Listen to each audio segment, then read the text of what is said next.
Okay. I don't know if I'm live or not. If I am live, I'm waiting for some people.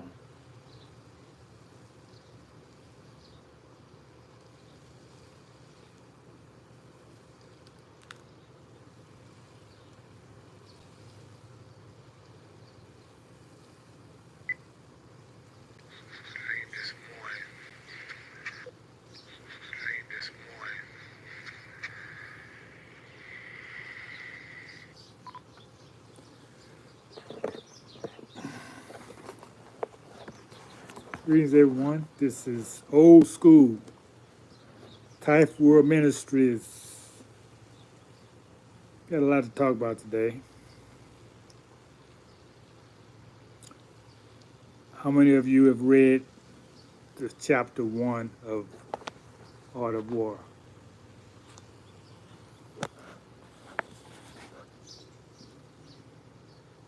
Well, if you haven't, I'm going to recommend that you go back and read it. Otherwise, you will not really get a lot of what's being discussed today. If you haven't read chapter 1 of Art of War, you should do that before you watch this video. Just go online, listen to somebody read the chapter. There's many videos out there. You don't have to buy the book. And then this video would be a commentary on chapter 1.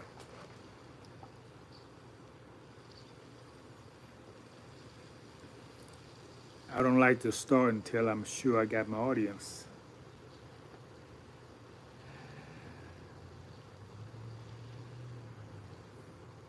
You know, as I was saying before, things happen right on time. Because just as I was getting pretty fed up with making videos without an audience, I had a breakthrough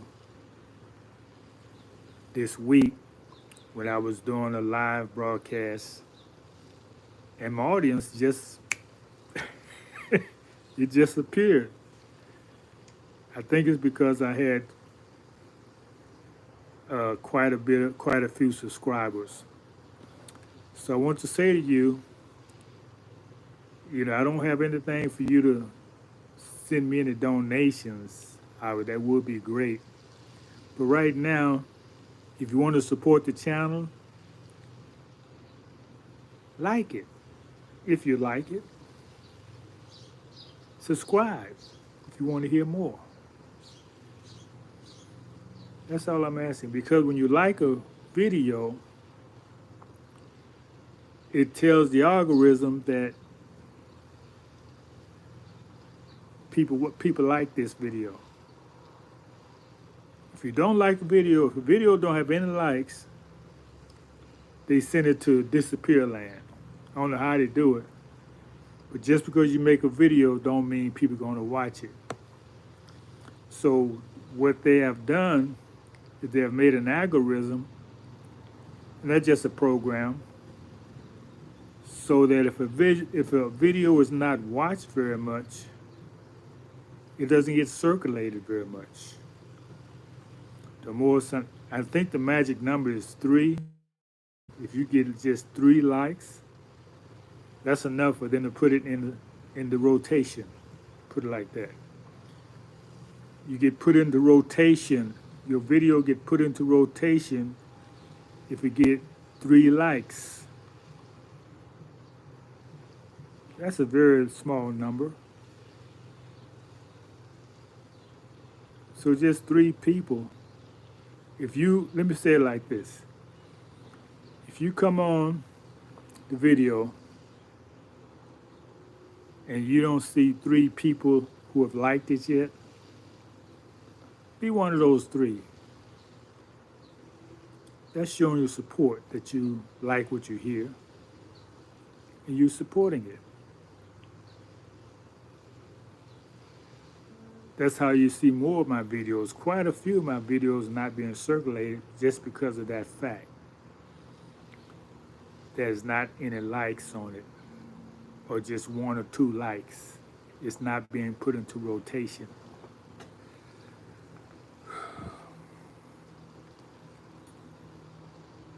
Well, I'm gonna get started. Maybe my friends are busy right now. The first chapter is laying plans. And it talks about the importance of war, the art of war. Now, if you want to know the science of war, there's a subject called military science. A science is a proven method of doing something that can be repeated with success over and over again.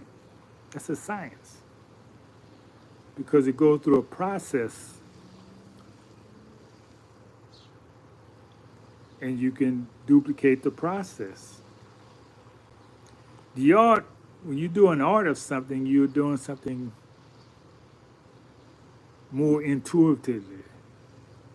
It's not a hard science, meaning it's not something that works every time. When you say the art of something, think of artists. Artists have their own style, their own way of communicating whatever they do, whether it's music,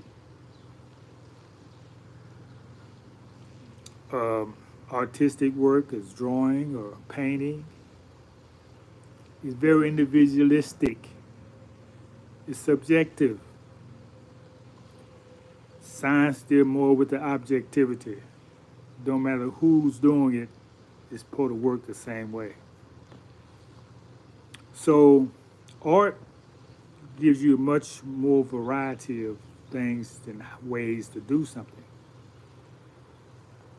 That's why this book is written, Art of War.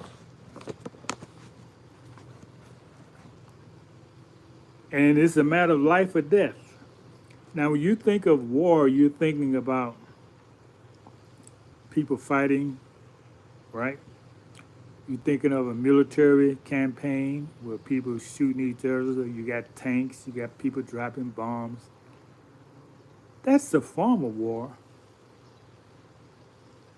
But that's not the war I'm speaking of when I studied, because I'm not in that type of war. I'm not in that type of military campaign war. The war I'm in, and the war everyone is in, is spiritual battle. What is spiritual battle? Spiritual battle is between right and wrong. Who's the enemy in right or wrong? You are. We are. You all have an enemy in self that we have to overcome to be successful in the spiritual battle. Now think on that for a minute. Rotate on that idea.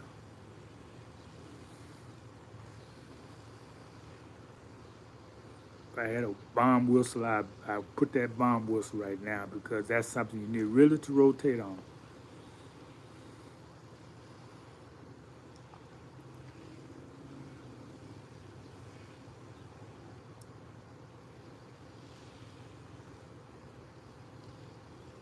What? I've been here. How long have I been here?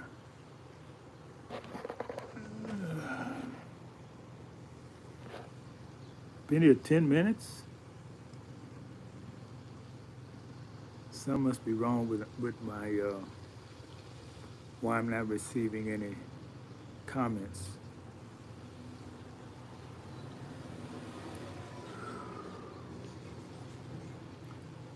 Well, I'm going to cut it short because I don't even know if I'm recording or not. It looks like I'm recording. But I want to see my audience. Where you at, audience?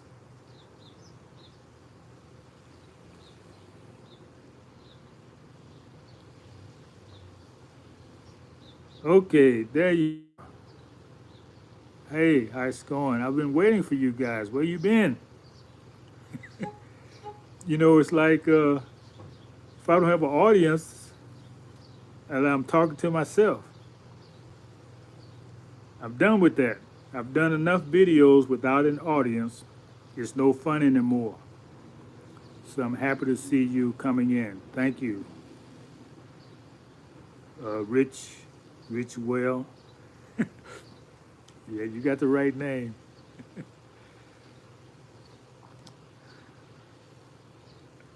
Well, going on with this art of war, the first chapter is laying plans. If you don't have plans in your war, whatever comes up can distract you and will. You have to have a plan to be successful in anything and everything. That's what this chapter focuses on. What to look for in your plans. What are the 5 things to focus on in your plan? And the greatest general with the greatest plans, he don't even have to go to war because he's beat the enemy spiritually or mentally. You know, the physical come after this no success in the spiritual and mental level. So remember now, this warfare we're talking about is within. You don't need to focus out in it. You don't need to focus on anything outside of yourself.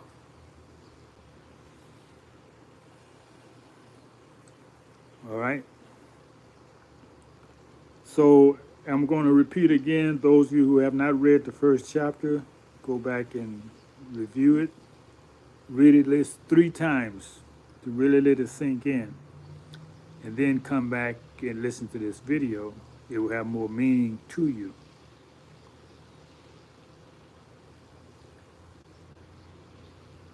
Chapter 1 talks about the term heaven, and it describes or defines what heaven is. Most of us think of heaven as a place through the clouds, what have you. But heaven signifies things beyond your control, like whether it's night or day, whether it's cold or hot, or what season it is, what time of day it is. All these things are beyond your control, but you can use them to your advantage. You have to use everything to your advantage in this art of war. So,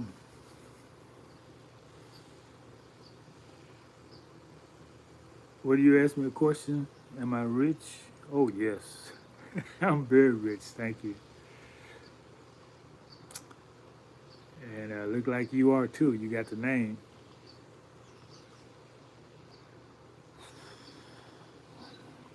And we talk about earth. Earth is things that deal with measurements. And earth has to do with life or death because it has to do with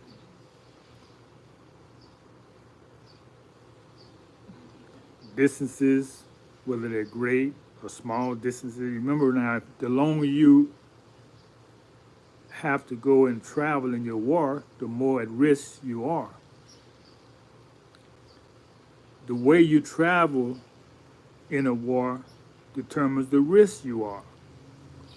They talk about types of ground, like good ground. And what is good ground? What type? They got 9 different types of ground. What they're speaking of is your vulnerability of being attacked. narrow passes. That means that if you're in a narrow place where you cannot escape, you increase your vulnerability in a war setting.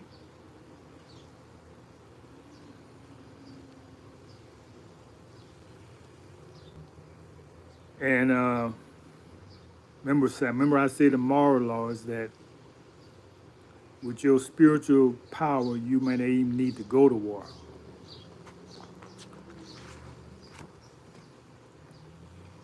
So I'm going to continue next week on this because I don't see a lot of people coming in. Thank you for coming in. I think 2 or 3 people came in, but I don't see no questions, so I get kind of tongue-tied. But so we'll be talking next time. Maybe I need to come at a better time. See, lunchtime is not a good time for most people, so I'm going to have it down where I have a specific time where you know when I'm coming, and yeah, won't be just bring these surprises up here. So since I came unannounced, yeah, then you don't know when I'm here. You're not here as well. So that's gonna do it for today. Thank those that showed up and the question you did ask, and we'll see you later. Peace.